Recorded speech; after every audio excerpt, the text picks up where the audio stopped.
We are live. It is Monday, March 11th, 2024. This is the Left Coast Live. I am your host, DETER MCBIZNESS. I'm along with my co-host, Stateless Patriot. How are you, my man? How is the Central Valley treating you? Central Valley is quite mediocre if I'm being honest. Me, myself, though, I'm actually doing pretty solid. Oh, yeah? Yeah. Yeah, good, Good. really, really good weekend, honestly. I saw one of my favorite musical acts and went to a comic convention.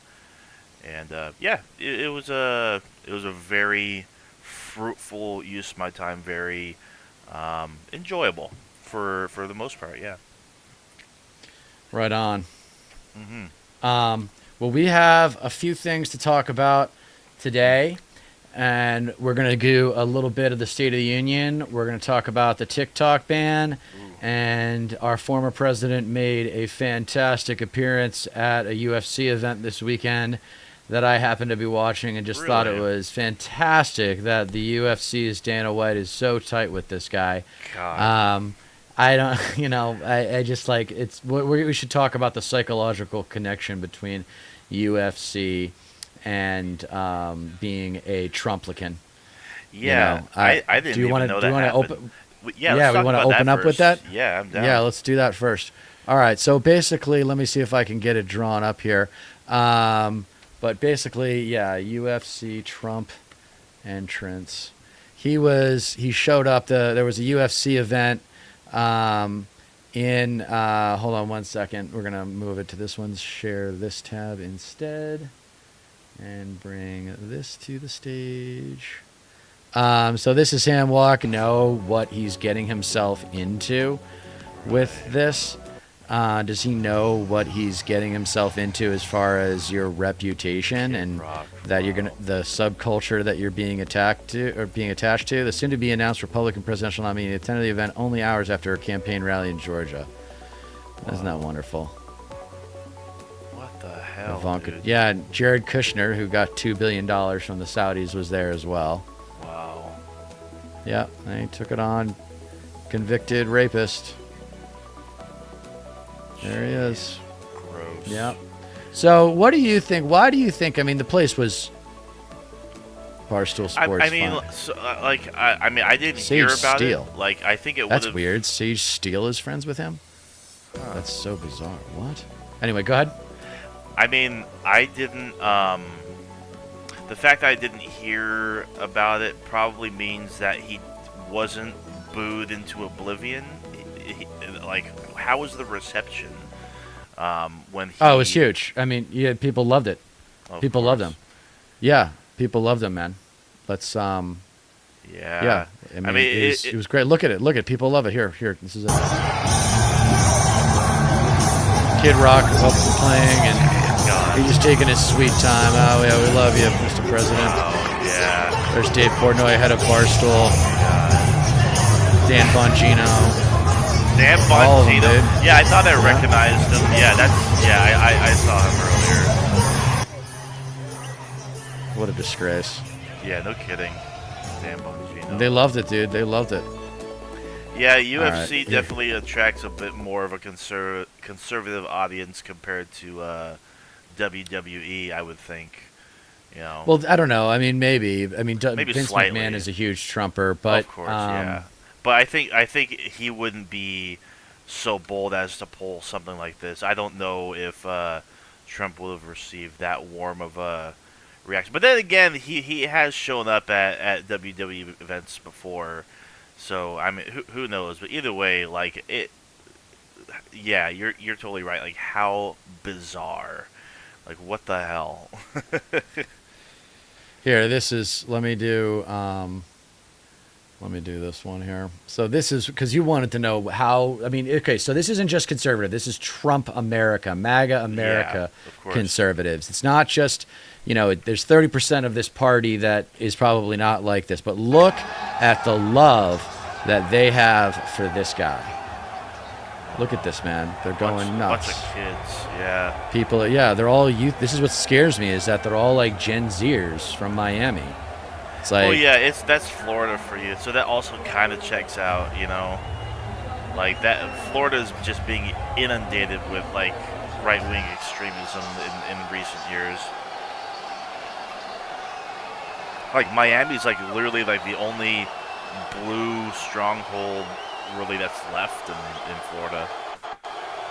Tampa's kind of blue. Yeah. I think It's too bad. Yeah, they're loving them, man. yeah, They love them. that's insane. That's fucking crazy. So I think it's an obsession with violence. I mean, I think that these are legitimately bullies who fantasize about inflicting physical pain on other people. Not that that is terribly uncommon. Yeah. I mean, I think people who are abused have violent fantasies about their abuser, and I think that's completely understandable. Yeah. And I'm not here to judge people who have violent thoughts, because there are plenty of reasons to hate people who abuse you, yada, yada, yada. But these is the people that take it on as a recreation. Yeah, These are the people that take it to a whole nother level and say, I want to see it. I want to see it. And as I was watching the event, I was watching with a buddy of mine who's a pretty serious MMA fan. Mm-hmm. And as far as the actual product goes, the high-level fights are actually pretty entertaining. And it really is more like a dance. It really is like aggro dancing. And in that respect, like, fighting's all about timing, like picking your spot. And, like, in that respect, it's cool. But it's the people that just want to see people get their heads cracked in. Yeah, it makes me. That's what it comes down to, honestly. Like, people that are drawn to that definitely want to see the violence aspect of it. They want to live vicariously through whoever their fighter is, who's actually like in the ring, you know, so to speak. Whereas there actually is like legitimacy to like the strategy behind it. Picking your like timing is everything when it comes to it. Picking your punches, and that's also reflected in other sports as well. Like people think of NASCAR as like this, you know, backwater, deep south, redneck, conservative type sport, but there is like a lot of strategy to just being behind the wheel. And actually, like driving, like you're in control of a machine, and it takes a lot of focus, grit, because like any mistake can send you into a wall. And the danger, it's the stakes, the stakes of the competition in the UFC are life and death. Yeah, the UFC is the exact same way. Yeah. So like, I mean, this ties in perfectly to our desire to get more leftists. Into sports, generally, there's definitely something to it. I mean, it as mindless as a lot of it like seems, because it does drive it. It does. There is an attraction there for the mindless, violent aspect of it that draws in so many equally like-minded, mindless conservatives and violent types. You know. Right. Mm-hmm. Yeah, I mean, it's an interesting product. I've always respected the hell out of the guys that do it, but I've never really gotten into the culture. I've met a couple people that do it. Yeah, I mean, I think that the stakes of the competition are so intense, you have to respect it, but it's really the fans that are like, yeah, beat the shit out of them, like fucking hell yeah, like that makes me a little bit like, oh wow, so you want to just hurt people. Yeah, no kidding. Yeah, and there's definitely shame in that, and I don't respect that. Hey, cool, we got a little banner going along the bottom there. I like that. Yeah, we got a little banner. Isn't that sweet? Hey, cool, awesome. I like that. I first stream that we're utilizing that. I like that. We just need to figure out one for like an opening, you know. get a logo going, and we're evolving. I'm so happy. Yeah. Opening. Uh-oh. Yeah, opening sequence. Oh, you're breaking up a little bit. You hear me now? Yeah, opening sequence would be sweet. Yeah, you're good. Okay. Cool. All right, so let's do the key moments in the State of the Union. We're a little bit behind here, but it's fine. I mean, there's only 12 minutes. Let's just walk through. Okay, no, actually, before we get into it, okay. Yeah. So, what letter grade do you give Biden on this State of the Union? Probably a B. You know, I found it to be. Oh, really? Oh, okay, because I thought you loved it. Oh no, I did. But like overall, like there's still a whole lot more things that could have been like way better. And upon rewatch, because I initially watched it on, um, uh, excuse me, Vosh's live stream, and found it to be like pretty compelling and energetic. Because I didn't expect, I expected just like your run of the mill, like here's what we're doing, and here's how the current like state of the country is in.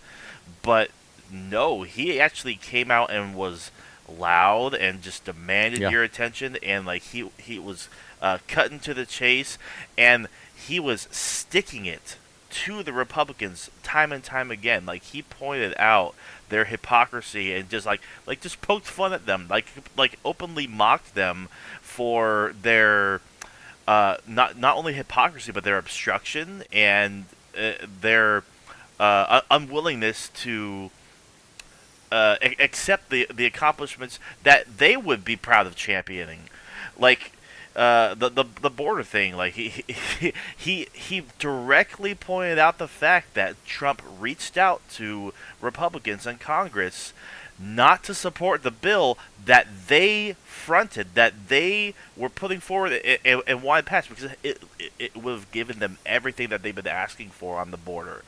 But Biden knows that they would never have gone through with that because it would have been seen as a Biden win, a Biden victory, and it would have reflected on his ability to be bipartisan and work with both sides of the aisle to pass something, even though it was a horrible bill and was very, very extremist. But Trump did not want that. He wanted to fearmonger. He wanted to campaign on the border for 2024. They don't want an actual success. They don't want the a bill getting passed because they won't be able to rile up their base. And he took full advantage of that. Well, I mean, there were multiple moments in the State of the Union that he took advantage of using conservative rhetoric against them, and just flipping everything on its head. And he was very impressive in the way he crafted a lot of his statements in that regard. So like overall, I was impressed, because another thing, I know I'm going on and on about this here, but for months and months he has been quiet. He has been low energy. He hasn't really been full frontal on his campaign, and there's a lot of rhetoric in the media about how he's too old. He's just not there. Like maybe his heart's not in it. He's not like pushing back on the rhetoric that's going against him. But this State of the Union basically like flipped all of that rhetoric on its head, because he only fumbled like a handful of times, but it wasn't like too big of a deal. He was loud and energetic, and got like he made point after point after point, like his successes and what he wants to do with his second term, and he utilized all energy he could muster in like just a perfect amount of time throughout. Like he did exactly what he needed to do, and that's I mean that's saying something. A lot of people were like, what if it was Obama giving this speech? Would it be like equally as good? And I think it would. I think it would. Really? Yeah.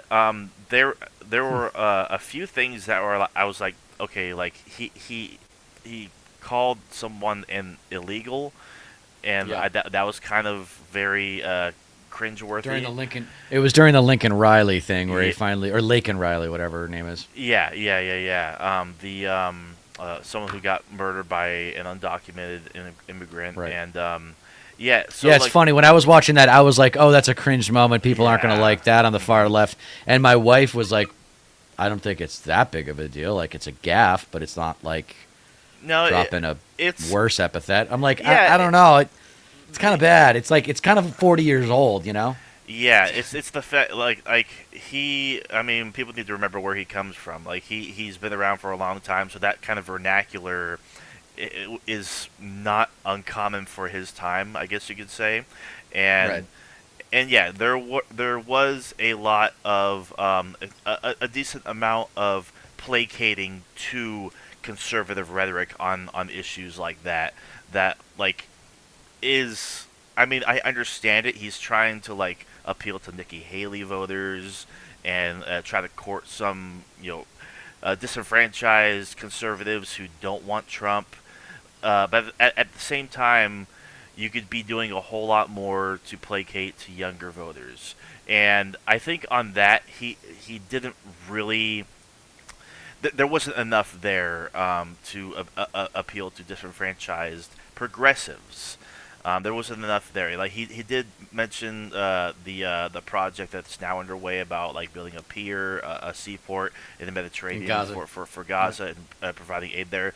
But it's almost too little, too late. Like by the time the project is done, like there's going to be thousands upon thousands of more people dead. There's malnutrition, there's people starving, there's people dying in hospitals. Like even if the bombing stops, like it's still going to be the bodies are still going to pile. There's disease, there's famine. Like dogs are literally eating bodies of dead Palestinians, like because the stray dogs have nothing to eat either. It's an absolute friggin' nightmare. So like the biggest takeaway I have is like, okay, the rhetoric's fiery, the rhetoric is really good, but it has to be reflected in the actual actions. You have to fight back against the Republicans. You have to call their bluff. You have to utilize the power that you actually have to get what you want done. So like, if the actions can back the rhetoric, then I'm all for it, honestly. Yeah, so you're absolutely right. This is not stylistically any different for Biden. This is who Biden is. This is who Biden has always been. He Yeah. is a compromiser. He is a centrist. He is an Yeah. incrementalist. Yep. And he's a capitulator with the issue of immigration. Big I time. mean, this crisis, quote unquote, in the southern It's border not a is crisis. not a Yeah. crisis. It's the same thing that we've been dealing with for years and years and years. And Yeah. if you want to get an overhaul of the whole system, that's fine. Let's talk about what that looks like. But this idea that it's all or nothing that the Republicans try to make it, where we just got to shut it all down. And it's like, no, I mean, the problem with the border is not so different from the Middle East in that nobody believes what they're being told. Right. Nobody believes that, you know, a lot of people don't believe that Israel is committing genocide, Yeah. even though there's videos and Of course. all sorts of social media stuff. Go ahead. What are you gonna say? No, you're completely right, and like I think slowly but surely, a lot of people, particularly normies, are beginning to wake up just to how bad things are in Gaza. Like there's a whole lot more coming out about children starving, like images of just skeletal dead remains of children because they have no food, and that's all starting to surface, and like that's just going to come out more and more and more as time goes on. And if anything, like the more that happens, the more people are going to be just like completely shocked and just woken up to the horrors, because like for months and months, progressives and people in the region, people who like outside of like the mainstream media, have been screaming about the atrocities being committed, about how bad it actually is in Gaza, and eh, like and a lot of the propagandists on the Israeli side are it's Hollywood. It's all manufactured. Like the dead bodies that you see of children, it's not real. Yeah. Like these are all actors and actresses and whatnot. I mean, it's kind of hard to fake, Yeah. being a starved to death child. So like that kind of like shielding and like deflecting like kind of propaganda on the Israeli side, it can only go so far. Like it can Yeah. only it can only be repeated so many times until people are like, okay, this is just like the boy who cried wolf. Like, what's Yeah. actually going on, you know? So, I mean, I'm optimistic, but it's still a very very grim, very very bleak situation, to say the least. Israel Gaza is obviously a huge distraction, a huge ball and chain on this country right now, Oh yeah. and we needed some serious leadership. I think the word Zionism is on the ropes, Hmm. and it is used to have a very positive connotation, Hmm. and now thanks to people like Jen Perelman, who's running for office from Generational Change that we covered last week, Hmm. people like that in higher positions of influence, or just in general, the mob, right? The mob mentality is like, wait a second, maybe Zionism isn't so great. Look at what Zionism is producing. And you're Right. hearing these other governments come out and condemn the Israeli government. And it's like, why aren't we doing it? Hmm. So I Yeah. think that, yeah, it's a huge problem. The younger voters care a lot. Unfortunately, back to Biden and his style, they the old school blue dog Democrat methodology for winning elections is working backwards from the likely voters, from people that have voted before. It Yeah. is not to inspire new voters. It is Right. not to get people to vote for the first time. That is a secondary consideration. The Yeah. primary consideration is given to the established likely voters. And those people are older. Yeah. They're like 40 plus. Right. I mean, if you're over 40, or even like, I mean, I'd love to see some charts. I should really get some at some point and have a look to see what the participation numbers, if there's a breakdown out there, I'm going to have a look for it. But yeah, it sucks that it's just a traditional, it's almost a conservative approach to strategy, really. It really It's is. saying, we know this is what we know we can do. Let's just continue to No do kidding. this. Yeah, like Democrats, conservative, no way. Not them. I Yeah, know, yeah, right? yeah, and not to mention, so much of the party um, is like so many of the party's members are funded directly by APAC, and APAC controls the narrative when it comes to Israeli exceptionalism.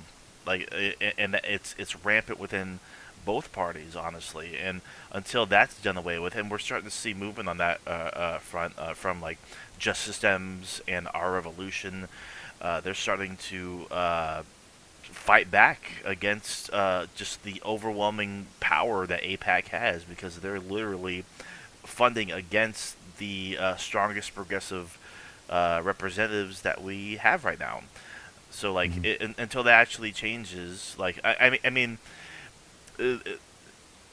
we can't. I mean, their obviously their power can only go so far, because right now I think it's like 75% of the Democratic Party like electorate agrees with a ceasefire. Like they want a ceasefire to happen. So and we keep on seeing protests everywhere. The Oscars had to Yeah. be delayed because of a Yeah. pro-Palestinian protest. Like Yeah. at there's a protester at, I think there's some protesters at some recent Biden rally as well. So like it's prevalent. It's definitely like it's not some niche thing. It's not some obscure thing. Like this No. actually matters to people, and Democrats need to really take note of that, because this is not going to go any away anytime soon. But they won't. They won't cave. They will stick with APAC because APAC is so powerful. And they have I a don't lot know. of I think they're like this. I think they're the second most powerful pack. I yeah, think behind behind the NRA. I think so. Yeah, something like that. I don't know. We should know that. All right. Is the term that you just used? I think is very interesting, and people should consider it along with a general theme that you and I have against American exceptionalism, Israeli exceptionalism. Right. I mean, yeah. you know, along with Jen Perelman's Zionism is terrorism. I think that's what she says. But we should say, I mean, it's accurate. yeah. I mean, and so anyway, what were we just talking about? What the label I just gave you? Israeli exceptionalism. Yeah, Israeli exception. Yeah, there's no such thing as exceptionalism. There's no such thing as exceptionalism. You are not born into exceptionalism. You can become exceptional. You can earn it. Right. You want to be exceptional? Earn it. That should be the attitude. See, that's I think the left really struggles is like just growing up in a family and a culture in that cold New England winters, like just the concept of toughness. I'm not claiming to be a tough guy, but I do know what toughness is. And fundamentally, toughness defined is dealing with not getting what you want or not wanting to do something that you know you need to do. Right. It's about what happens when you don't get your way. I mean, how many books did you read in elementary school and middle school and high school? Or how many times were we taught the lesson that like everybody screws up? You know, everybody makes mistakes. It's about what you do afterwards. Do you try again? Or do you change and try again? Or do you just keep trying the same thing and nothing changes? Which is, by the way, the AA definition of insanity. It's not, and it's a definition of insanity. There are many different forms of insanity, and I think it's important that people realize that too. But Israeli exceptionalism is a concept that should be talked about because it's a thing. Yeah. It's a thing. It's not Jewish exceptionalism. It's Israeli exceptionalism. That's exactly it. And like that distinction is like crucial because a lot of Israeli exceptionalists like to conflate that with Judaism. If you're like opposed to the Israeli modus operandi or the goals of Zionism or just the plight of Israel as it currently stands, that means you're an anti-Semite. If you're opposed to what Israel is doing, you're an anti-Semite, and it's growing staler and staler, more stale by the day, and I'm grateful for that because it's complete bullshit. Just when I started my just like American exceptionalism, like because earlier you began to touch on it. You're not born that way. You're taught. No. You're taught that. Yeah. But you got to earn it. You want that status. You want to be exceptional. Earn it. Yeah. Earn exactly. it. I mean, some of the things that people love about these reality shows like Deadliest Catch and Wicked Tuna and a lot of these blue-collar, working-class environments. There was one about oil riggers.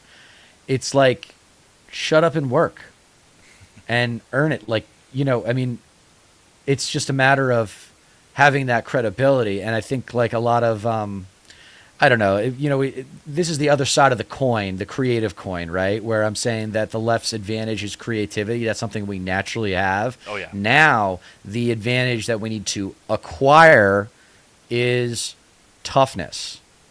And I think going after this concept of American exceptionalism and saying, like, if you want proof that America is the teenager of the world, look no further than the concept of American exceptionalism. That's what children think. Yeah. That's what we tell our kids. You're so special. Yeah. No, you're not. Not yet. You might be. You have the potential to be because you're young and you can figure it out and do something special, and then people will remember you. Yeah. And you'll have influence and people will like you and know what you stand for, and you'll have societal value and all that good stuff. But you can't do any of that until you fucking hit the books. Yeah. And learn and acquire knowledge, at least a good chunk of knowledge in one specific area, preferably more than one specific area. I'm talking about, you know, college and taking your and really the end of high school. I think you could have I want an education system where people come out of high school. If they're not really all that into school, they go take 2 years of community college to do like the civics basics and just understand that everybody needs to understand the history of this country and the system of government and basics on economics too, basics of capitalism. Yeah. And you can get that done in 2 years easy at a community college, and then, for free, and then go help. That should help you get a job, or you can be working while you do that. Yeah. What you say especially rings true when it comes to America being the teenager of the world, and that it has a whole lot of potential, because this is a young country. France is older than us. The United Kingdom is much older than us. And on top of that, like China has been around for a couple millennia, like almost. I think. Yeah. No. Well, the Asian countries went through a ton of revolutions. They had there's a bloody history in Asia. Particularly, go watch a video on YouTube about Japanese history. My God, was there a lot of war? Holy moly! It's hard to believe. It's hard to believe those economies functioned. There was so much war. I was like, what? How did they get goods in and out of these economies if they're always at war? Like, how do you have consistent trade routes? Like. Yeah, no kidding. Yeah, but what do I know? It's wild to think about, just like that far back in history as well, like feudalism and how it's just like one step above like hunter gatherer, Yeah, absolutely crazy. All right, should we give Mr. Biden his due? And because so I actually thought that I would actually give him a relative grade of an A-. Okay. I think this is absolutely pretty much close to as good as he could have done. He surprised me with the off-the-cuff comments. I thought he did real nice with those. Right. I thought he, there was we'll get into once. Hopefully they cover this one specific moment. If not, I'll find it. Yeah. But I'm just going to let this run for a minute. I'm going to hit the head while we do this. I'll be right back. I come to this same chamber to address the nation. Now it's we who face an unprecedented moment in the history of the Union. And yes, my purpose tonight is to wake up the Congress and alert the American people that this is no ordinary moment either. Not since President Lincoln and the Civil War have freedom and democracy been under assault at home as they are today. What makes our moment rare is that freedom and democracy are under attack both at home and overseas at the very same time. Overseas, Putin of Russia is on the march, invading Ukraine and sowing chaos throughout Europe and beyond. If anybody in this room thinks Putin will stop at Ukraine, I assure you he will not. Wasn't long ago when a Republican president named Ronald Reagan thundered, "Mr. Gorbachev, tear down this wall." It's the Republican Party that refuses to continue funding Ukraine, which is really crucial. Isn't it funny that the only actor to ever be president was a Republican? Yeah, crazy, right? Oh, man. Reagan, everybody needs to know those 8 years, man. Those 8 years were just completely redesigned our economy and our fundamental understanding of how you go about growing an economy. Yep. My God. Yep.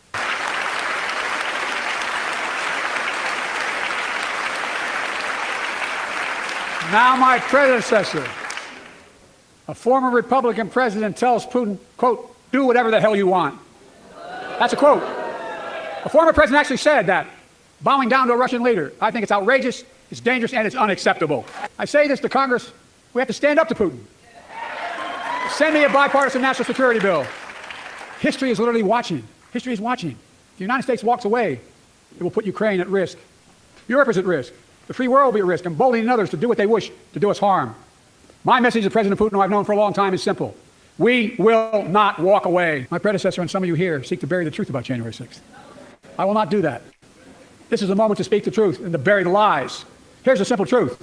You can't love your country only when you win. There are state laws banning the freedom to choose, criminalizing doctors, forcing survivors. I wish they had. Yeah, I wish they had showed the applause after that one.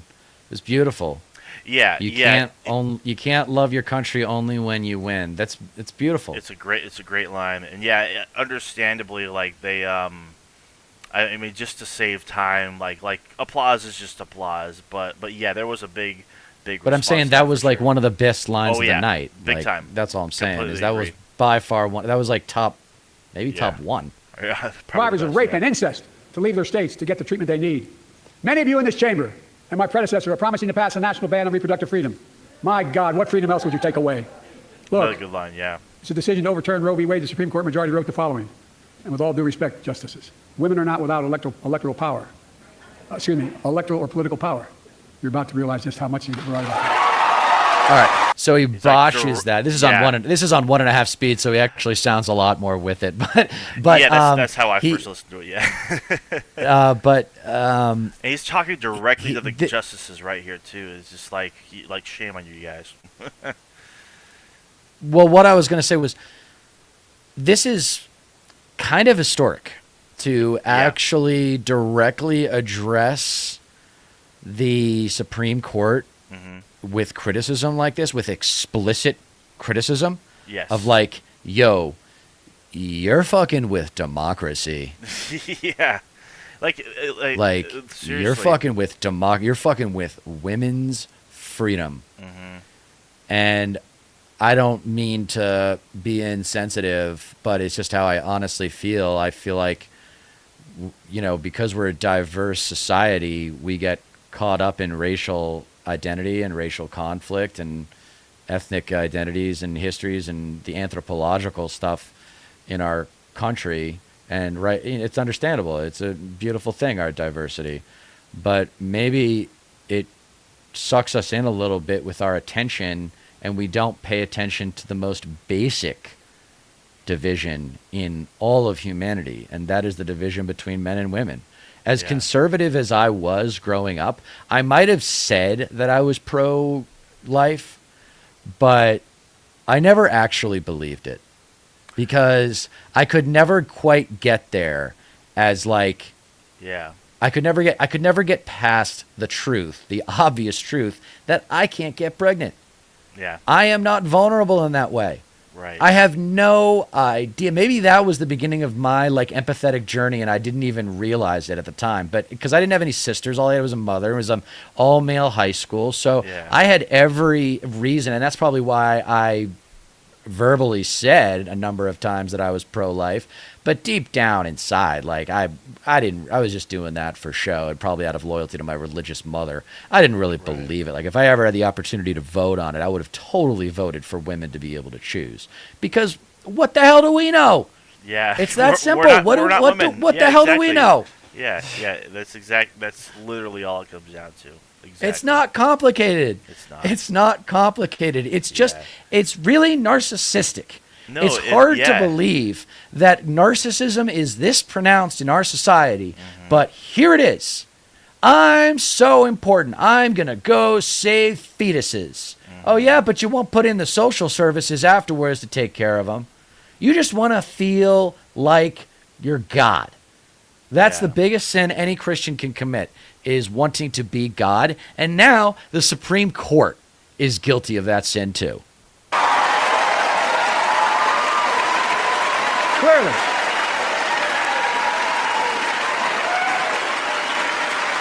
Clearly. Those bragging about overturning Roe v. Wade have no clue about the power of women. But they found out when reproductive freedom was on the ballot. We won in 2022 and 2020, and we'll win again in 2024. Before I came to office, the country was hit by the worst pandemic and the worst economic crisis in a century. Remember the fear, record losses? Remember the spikes in crime and the murder rate, raging virus that took more than 1 million American lives, of loved ones, millions left behind? A mental health crisis of isolation and loneliness. A president, my predecessor, failed the most basic presidential duty that he owes to American people, the duty to care. I think that's unforgivable. I came to office determined to get us through one of the toughest periods in the nation's history. We have. It doesn't make news, but in 1,000 cities and towns, the American people are writing the greatest comeback story never told. Wall Street didn't build America. They're not bad guys. They didn't build it, though. The middle class built the country, and unions built the middle class. Middle class is, there's a saying in Hollywood, you'll never go broke with kids, meaning if you can make get something made for kids, it'll probably make money. Right. Yeah, that's true. And I think the Democratic politics equivalent is like, you'll never go broke with the middle class. You'll never go broke talking about the middle class because they decide elections. Kind of. I say to the American people, when America gets knocked down, we get back up. We keep going. That's America. Now, if I had been writing the speech, it would have been nice to have heard some examples there. Just like, what do we do when this happened? What do we do when that happened? But, again, what are you working with here? You got to work within the limitations of your talent. And Biden's pretty limited. But it would have been nice in the hands of a better speaker to kind of rattle off a bunch of examples there of America kicking ass. Because that always lands. And you can even get that on Fox News. You could, the patriotism stuff, like, it has a place, and it's not even necessarily patriotism. It's just kind of, hey, we did this right. Why can't we do everything right? Right, and that's kind of where like a lot of my philosophy comes from. Like if we like, and what I appreciate about Biden is that like he actually taps into that that patriotic energy, like because he clearly loves this country, and he knows how to play into that adoration, for lack of a better word, for this country and what it stands for, and like I mean, my name is Stateless Patriot. Like I think it's not it's not an immoral thing, I guess you could say, to want to root for the success of essentially your birthplace, the place you reside. Like it doesn't matter. It doesn't matter. Like I of course I'm not committed to one place or the other. Like my patriotism, like, it defies boundaries and borders. Like wherever you are, like if you deserve a life of dignity and success and happiness and liberty, for crying out loud, FDR's second Bill of Rights. Please, yes.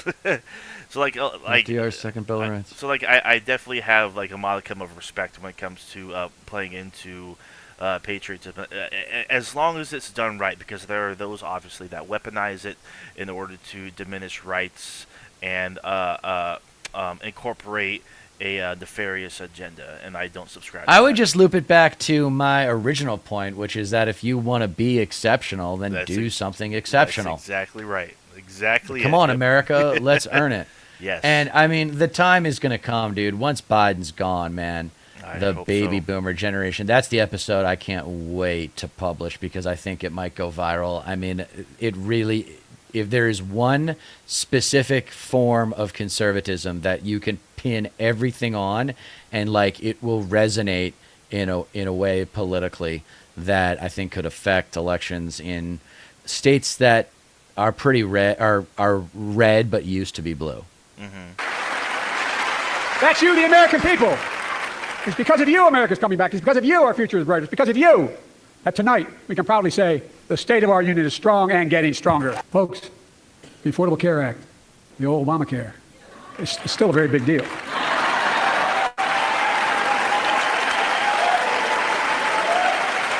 I guess so. A policy that came out of the Heritage Foundation. Literally. It used to be Romney Care. Over 100 million of you can no longer be denied health insurance because of pre-existing condition. Well, my predecessor, and many in this chamber, want to take this prescription drug away by repealing Affordable Care Act. I'm not going to let that happen. Okay, are you going to expand it? Are you going to improve upon it? Are you going to build it up better? Because some of us are shelling out tons of money for individual insurance. I mean, there's the best reason to go to work right now is to get your health insurance paid for. God, really, it's ridiculous. Yeah. Now that I'm getting into my late 30s, I'm about to turn 40. I mean, my premiums go up, a couple $100 every year, whatever. And that's been the case for 10 years now. Yeah. So you do the math. I mean, ridiculous. It's absurd. Like, great. Thank you, Obamacare. It doesn't apply to me. I can't get Obamacare. I need good quality individual health insurance for me and my wife. And I don't think I should have to spend over $1,000 a month on it. No kidding. Medicare for all. Or something better. Yeah. Remember, we're doing political marketing. Mm-hmm. Medicare for all had its day, and now we need to resurrect it, and it's got to be better than it was. I mean, so even- Medicare for all or something better, because I tell Yeah. you what, dude, I know some doctors, and a lot of good doctors don't like Medicare. They won't even take Medicare. A lot of them are so good, they'll be like, hey, you want my services? Pay out of pocket. That's what I'm worth. And a lot of people do. Right. Yeah. We stopped you 50 I times just before, and think we'll stop you again. If I may just real quick, he actually ran on a public option, and I don't even think we've seen like any momentum on even that front whatsoever. Like you know, like No. It's all or nothing with healthcare. We need to liquidate the Right. health insurance company. Enough. We need I to all be completely in it agree. together. We need to pool resources, and we need to restructure our economy. Like, everything is so bad.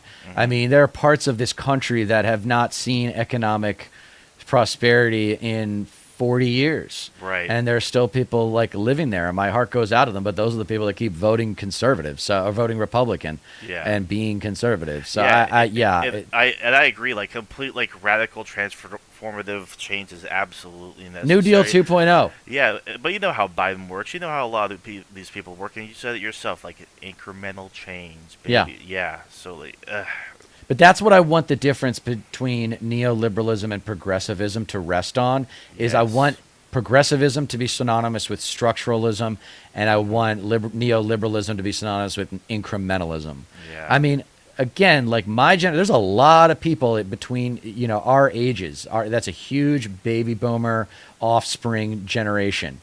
Yeah. My dad was a member of the silent generation, and my mom is a boomer. But I'm, they're young. I was an accident. That they're older. I have older parents. My point is that the people that are younger than me were the offspring of the baby boomers. Yeah. Or the people that are my age are usually their parents were baby boomers. Right.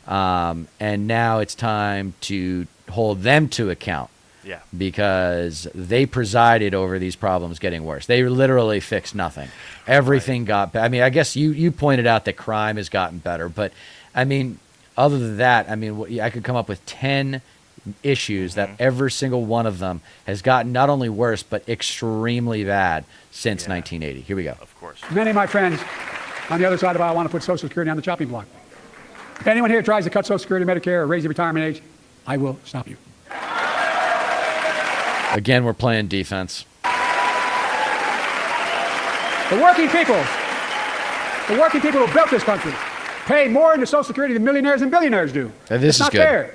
We have two ways to go. Republicans can cut Social Security and give more tax breaks to the wealthy. That's the proposal. Yes. Oh, no. You guys don't want another $2 trillion tax cut? This is it. I'm doing backflips. I'm doing for real. backflips. If I'm on his staff Wait, right now, I'm what's like, that? oh, baby. Oh, what's that? What's that, Republicans? Yeah. Oh, Yeah. you're not in Well, that's the favor proposal. of tax cuts for the rich? Oh, okay, for sure. I'm Look not at sure this what you're ass. billing Look- for. Like, yeah, Look at this white What a- trash what a dumbass clown. right here Oh with my his God. with his no with kidding. his Trump shirt on. Jeez, What a yeah, disgrace. yeah. You're Good, such good, trash. good moment from Biden though. Like I was like, damn, yes, stick it to him. Like, God damn it. Let's hear it again. That's the proposal. Oh, no. You guys don't want another $2 trillion tax cut? I kind of thought that's what your plan was. Well, that's good to hear. I'll protect and strengthen Social Security and make the wealthy pay their fair share. In November, my team began serious negotiations with a bipartisan group of senators. The result was a bipartisan bill with the toughest set of border security reforms we've ever seen. Oh, you don't think so? Oh, you don't like that bill, huh? That conservatives got together and said it was a good bill? I'll be darned. That's amazing. The Border Patrol union has endorsed this bill. The Federal Chamber of Commerce is... Yeah. You're saying low. Look at the facts. I know. I know you don't Okay, like this those. is- You don't like facts. I This know is you. Go ahead. this is stand-up comedy level Yeah. audience interaction. He's like, oh, I mean, so there's a saying in really good stand-up comedy, that the most important thing in stand-up comedy is your relationship with the audience. Yeah. Which means that if you get like a reaction to something, for example, in one of my bits, I start out in a Southern accent, and when I first come on stage, and then I start talking normally like this, and I usually get someone in the audience to be like, "Oh, wait, what?" Now I'm like, "Yeah, I don't actually talk like that," and that gets an easy laugh. And so, but he's like picking up on stuff, man. He's like, "Yeah, that's what I read. I'm not an idiot." I actually like being as receptive as he is and just going off script really plays into his favor, because like he's always harped on as just like sticking to the teleprompter and just fumbling over those words, having too many gaps and whatnot. And he was pretty much like just on fire all night. Like there wasn't really any serious. There was some mouth moments. Of There course, was some like yeah. the women thing, the reproductive rights in the Supreme Court. Like he didn't really nail that, but everyone knew what he meant. Right. He stumbled a little bit during the Israel Gaza part. I tell you what, I don't know if they're going to show it, but Marjorie Taylor Greene bailed him out when he was about to go down, spiral out of control. Yeah, we'll see if they show it. She literally did. I know you know how to read.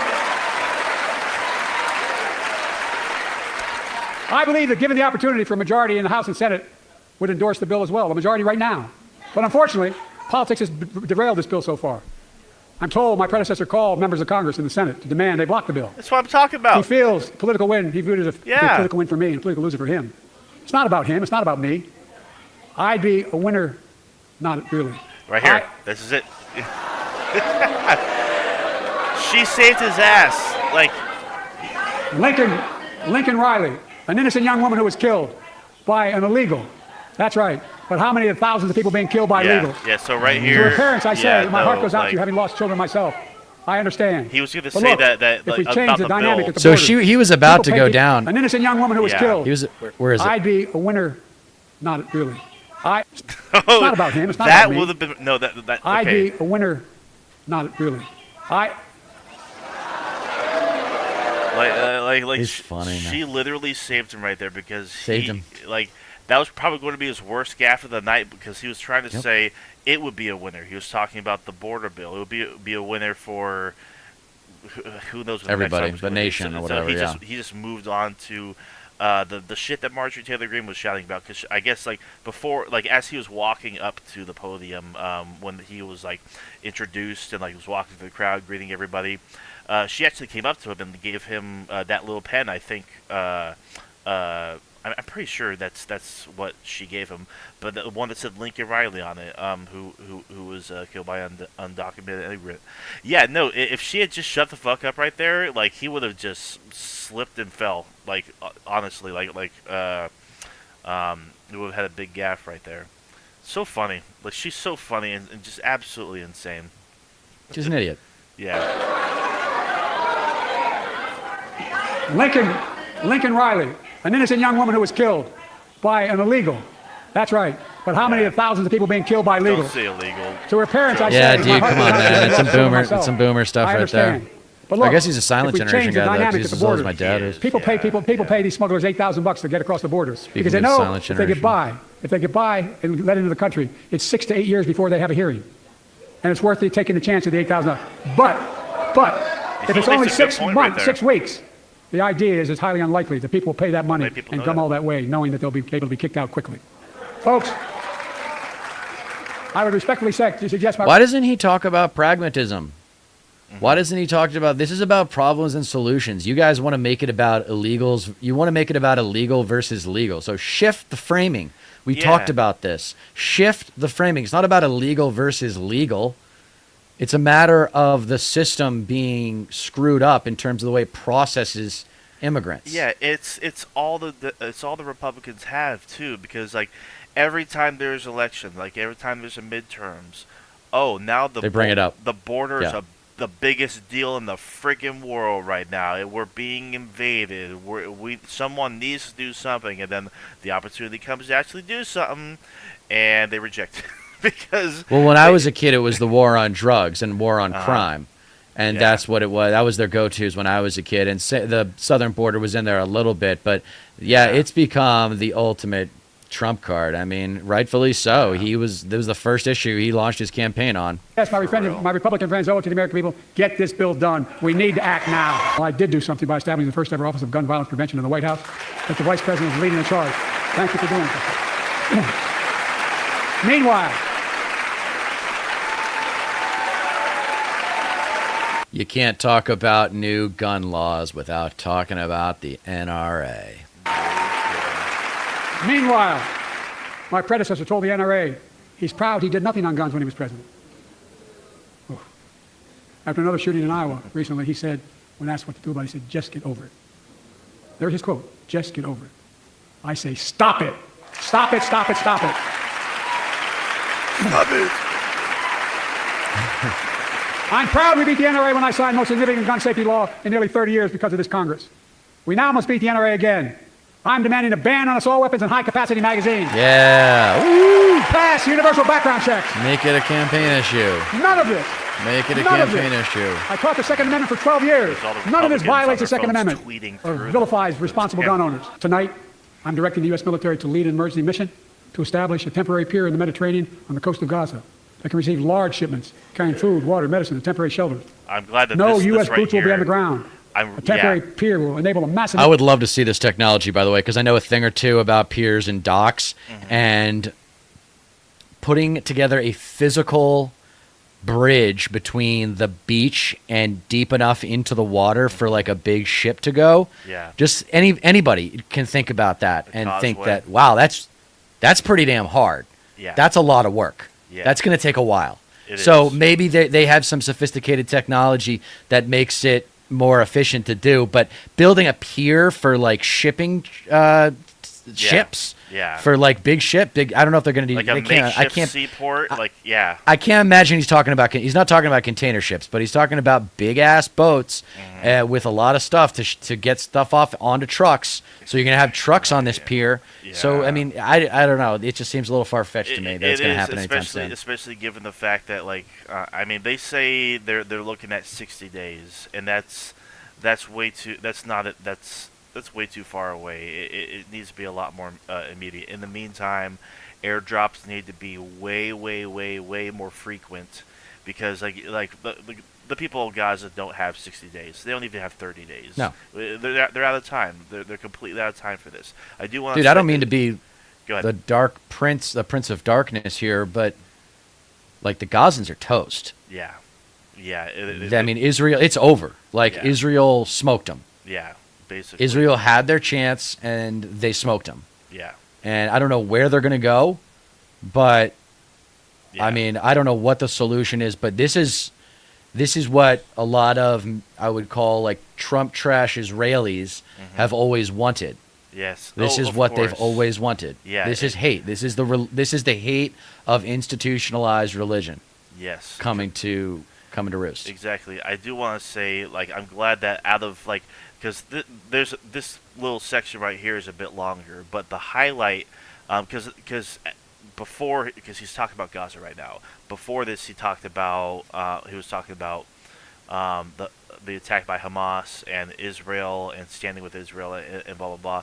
But he's talking specifically about what he wants to do to help Gaza, and he's talking like directly about what the plan is in setting up this makeshift pier, this makeshift seaport for getting emergency supplies into Gaza. I'm glad that like this is like the main focus of this particular part of the address. You go ahead. He's just so late to the party on this one, though, man. I mean, this is know. about 4 months too late. Yeah, like, no kidding. At least 2 months too late. This is bad. This is so late. Massive increase in the amount of humanitarian assistance getting into Gaza every day. And Israel must do its part. Israel must allow more aid into Gaza to ensure humanitarian workers aren't caught in the crossfire. They're announcing they're going to have a crossing in northern Gaza. The leadership of Israel, I say this: humanitarian assistance cannot be a secondary consideration or a bargaining chip. Protecting and saving innocent lives has to be a priority. As we look to the future, the only real solution to the situation is a two-state solution over time. And I will always be president for all Americans because I believe in America. I believe in you, the American people. You're the reason we've never been more optimistic about our future than I am now. State solution. So let's build the future together. Let's remember who we are. We are the United States of America. And there's nothing beyond our capacity when we act together. God bless you all, and may God protect our troops. Thank you, thank you, thank you. Oh, he did say that. Okay. I when I first watched this, he didn't even say God protect our troops. I guess I totally missed that. Yeah, because he always ends off with that. Well, I think it was a decent enough address, honestly. Like, I was overall impressed. You know, obviously there are nitpicks, and we ironed them out. But yeah, we'll see. Like, I hope he puts his money where his mouth is, because there's a lot of promise for sure. But we'll see. I want to make sure we get to Thunderbird. He has been very patient and our most loyal viewer. He said that silent generation gave us Nixon and Reagan.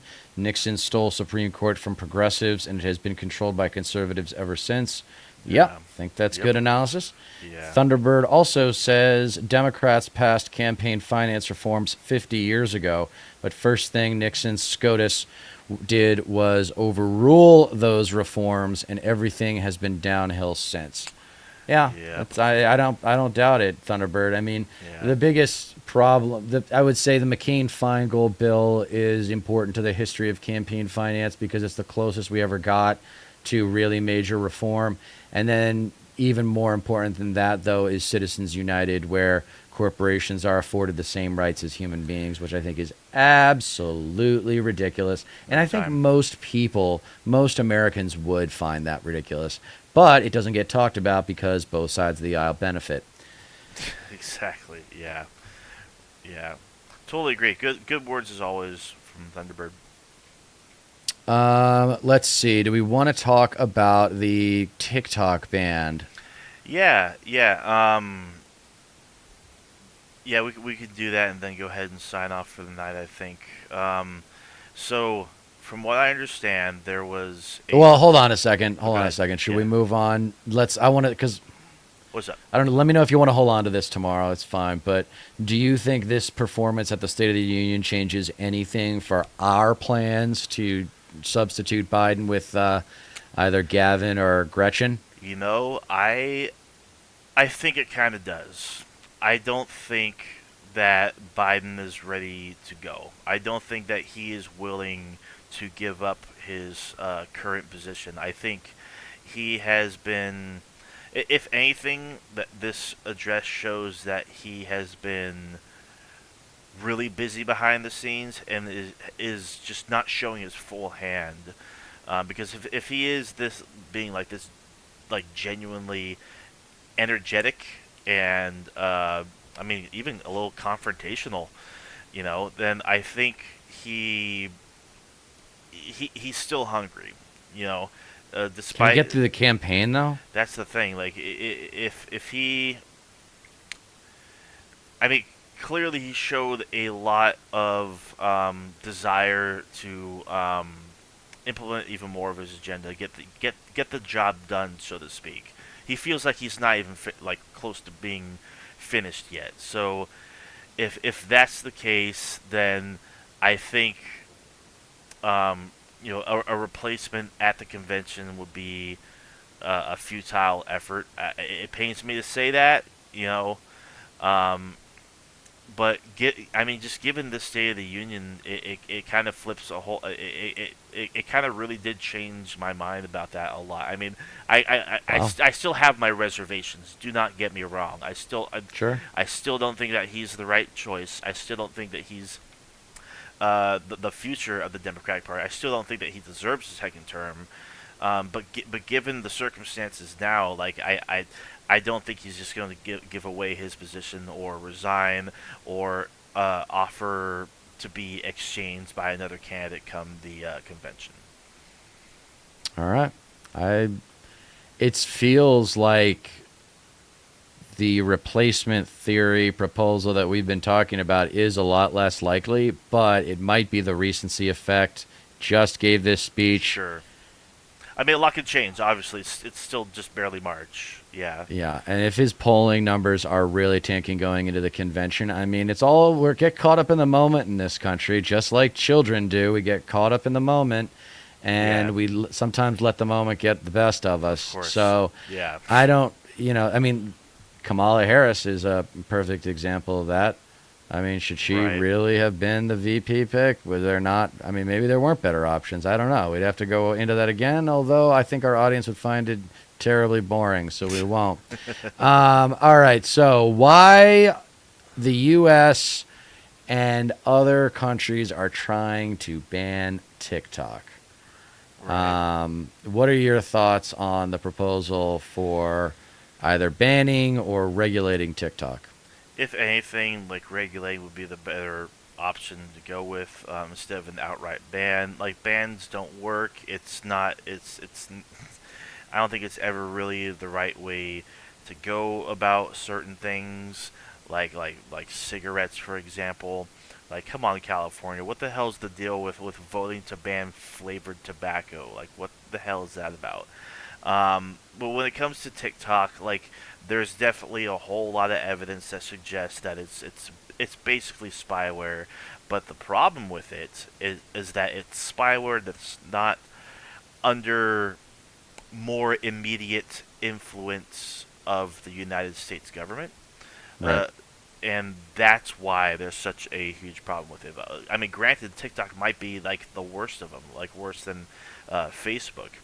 But if the direction, because I think there was actually a bill that unanimously passed, well, not unanimous, but with overwhelming support in I think it was the House, that would ban TikTok in the United States. Now, granted, I don't know if that would even hold up in court. I mean, it might. Who knows? Because this is a very conservative Supreme Court. But if Biden signs it, and he has indicated that he would like sign a ban of TikTok in the United States, I think his re-election chances are out the window because tens, maybe even like most of this, like a whole lot of this country, especially this young people, have TikTok on their phones. They have a TikTok account. Is probably the most popular social media platform for the age demographic between 18 and 35 in this country. It would be a gigantic blow because not only like do a lot of people use it, a lot of people's livelihoods are on TikTok. They have careers on TikTok, and there a lot of them are U.S. based. So if Biden does implement a ban, like that's going to be like a gigantic blow to his re-election chances because like people are not going to put up with that. But a lot of people use TikTok for better or for worse as escapism, and it provides a lot of entertainment to so many people, and I think regulating it would be a better way to go. But banning it's just a bad idea. I think it's a bad idea. Well, it definitely shouldn't be on any government phones, on any I think it government-issued was technology. from what I understand, I think the White House actually implemented a ban from any government worker in the U.S. Mm-hmm. in the U.S. actually having TikTok installed on their cellular devices. So India banned TikTok in mid-2020. Really Yep. interesting. And India cracked down on 59 Chinese-owned apps. I'm reading the New York Times. I read this New York Times article earlier today. I'm looking at it, and then there's other countries like the UK, Canada, Australia, France, and New Zealand have all banned the app from official devices. No surprise there. But You mean official the fact that devices India, as in like the government- fact that India just banned it outright. Right. Yeah. I mean Just that crazy. that checks out though because like they they have not really been getting along with No. China lately at all. So I mean that checks out. Those countries you mentioned when you say they're banned on official devices, that also means like the U.S. did, like government worker Right. phones. Okay, you just want to make sure. Yeah. Yeah. That's. I mean. It's a state thing. No, about 24 states have banned TikTok on government-issued devices. Right. A lot of college campuses have blocked it from Wi-Fi. Yeah. I mean, It's a weird situation. I it wish is. we could just in a perfect world, what I would do in a perfect world? I would just take TikTok and, have either Zuckerberg or somebody just make an American version and then just say everybody go over to this and screw TikTok. Right. I mean, Because they took eBay from us with Alibaba or whatever, right? Isn't that what it's called? I think so. Yeah. I mean, and of course, like a lot of what you used to be able to do on, a lot of what you did on eBay can be done on Amazon now, I think too. But it just goes to show like the popularity of TikTok is reflected on American American founded social media apps and websites in their attempts to replicate it, like on their own websites, on their own apps like Facebook, Snapchat, Instagram, with the introduction of Reels, or YouTube with Shorts, because that sort of short form content that keeps you. Yeah. Well, we got to do it for our show. We've been putting it off. Yeah. We got to do it with the shorts. I tell you what, though, when you start talking like that, it makes me, because I'm open on this issue. I don't really have an opinion one way or another. I'm open to being convinced on either side. Yeah. I'm tempted to say let's just ban them because we have other platforms like Instagram and YouTube, the one we're on right now, to just do the similar things. Yeah, don't get me wrong. Like if I had my way, like TikTok is just addictive spyware trash that like people waste their time just. Well, that doesn't even really matter. That doesn't really matter. Right, of course, it's the Chinese government thing that really makes me uncomfortable. Sure, yeah, and it's like, and that's really all it comes down to, is the fact that this is not an app that's like primarily controlled. I mean, we gave Zuckerberg a slap on the wrist for doing for literally like data mining and data harvesting and selling it to third party buyers. Our data usage and whatnot, and so it's like, but because it might be another government that's harvesting that data, that's bad because they're doing the exact same thing we do. It's that it goes back to that American exceptionalism thing. Like, it's okay when we do it, but not when another government does it. And it's like it's such a profound app to where like I said, like apps that are based here, like the Meta, the one that the apps that Zuckerberg owns, or YouTube. It's all about maximizing screen time, and TikTok perfected that with their algorithm, with the way that it's designed, and it's easy for me on like, for example, on Facebook to go into the Reels section, and all of a sudden I'm just going reel after reel, the interesting short form clip after short form clip, that because the algorithm has been reinforced in the way, like by my interaction with it, to give me shit that I'm going to like. That I'm going to just go one after another, like just to stay on to the screen. It's a trap. That's all it is. Well, it's funny that I want to take back what I said about TikTok being banned, because my understanding is it's actually really useful to promote YouTube channels with. yeah, exactly. And I go back and forth. And on the that. Gen Zers, that's where all the Gen Zers are, like you were talking about with the demographics. Yes. The Gen Alpha is the generation after Gen Z, right? Yeah, the one younger than Gen Alpha. Yeah, yeah. That's ultimately all right. Yeah. Like if you want to reach young people, that's definitely the next place to go. And it's so like like on one hand, it's like, yes, like we can exponentially grow if we promote ourselves on multiple platforms and whatnot. But at the same time, it's like, oh god, I have to promote myself here and there and here and there, and it's just like it's so much. It is. It's a lot, man. It's a lot. And we're going to start streaming on other platforms, too, as we get better. Thunderbird, thank you for sticking with us. I have a feeling you're still with us, and I appreciate that very much, and so does Stat Pat. So Any concluding remarks before we say goodbye to our audience? We'll be back tomorrow night around the same time, 6:45 Pacific. No, I think that's pretty much it. I mean, if you're down to do tomorrow, I can do tomorrow. Or we do housekeeping after the show. Let's say goodnight. For sure, you got it. Thank you all for tuning in. I know I've had like 4, 5, 6 concurrent viewers. Thank you all for joining in. Make sure you're subscribed and go subscribe to DETER McBusiness as well. We'll see you all soon. Bye-bye, y'all. Okay. Let me go ahead. I think we